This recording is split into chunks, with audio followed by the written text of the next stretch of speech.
diagnózu mám vrodenú. Adaptovať sa medzi ľuďmi, zvykať si, že sú aj iní ľudia, dávať im pocit, že aj ja som iný, mne treba trochu viac pomôcť v niektorých veciach. Niekedy, keď sa cítim, tak poviem, že nie, že to zvládnem sám, ako spieval Karel Gott.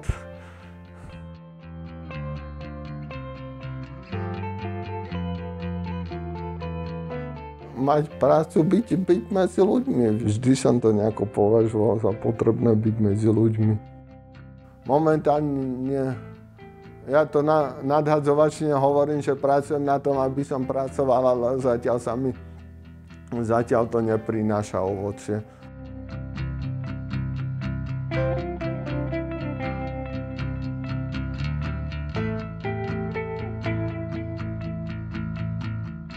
Keď som bol nezamestnaný, tak som využíval napríklad tú Dúbravku. Chodil som tam aj kvôli krúžkom, aj kvôli ľuďom. A robilo mi dobre, že môžem hovoriť pre viacerými ľuďmi. Tak sa človek aspoň tak otrká, obije a už nemám potom strach ísť niekam.